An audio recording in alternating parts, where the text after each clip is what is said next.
মূল ঘটনা হলো আরো দুইটা আছে। একটা হলো উনি তো বৈশা তো আছেন বাঘের পিঠে, নামবেন কিভাবে?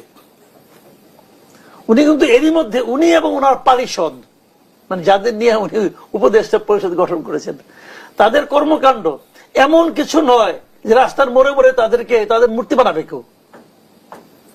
এই গভর্নমেন্ট চলে গেলে পরে নতুন যে গভর্নমেন্ট আসবে তারা যদি খালি বলে যে এই লোকগুলিকে আমরা কোনো প্রোটেকশন দেব না, আর কিছু না, এদের মধ্যে কোনো অ্যাকশনে যাবে না। কিন্তু নতুন গভর্নমেন্ট খালি বলবে এদেরকে আমরা কোনো প্রোটেকশন দেব না।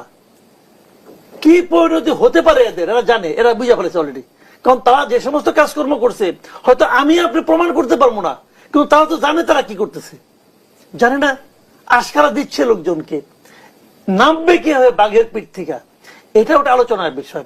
আর তারও চেয়ে বড় যেটা বিষয়, ডক্টর ইউনূসের একটা ব্যক্তিগত আকাঙ্ক্ষা হয়তো বা আছে, যে কথাটা উনি ওখানে চ্যাথাম হাউসে কিন্তু বলেছেন যে পরবর্তী গভর্নমেন্টের সঙ্গে আমার যুক্ত থাকার কোনো ইচ্ছা নাই, বলেছেন। কিন্তু এই প্রশ্নটা আসলো কেন রে ভাই?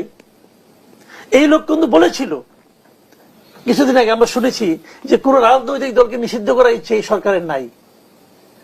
বলার পর তো আওয়ামী লীগের কি দশা হয়েছে তো আওয়ামী লীগও জানে, আমরাও জানি। যখন তিনি বলেন যে কোনো ইচ্ছা আমার নাই, ইচ্ছা আমাদের নাই, তখন ওইটার অর্থটা আসলে কি এটা তো আমরা জানি। তো ওই ধরনের কিছু একটা করা যায় কিনা নিজের জন্য, হয়তো সিভিটা দিয়ে আসবেন, আমার সিভিটা নেন, আবার কিছু একটা ব্যবস্থা করা যায় কিনা কে জানে।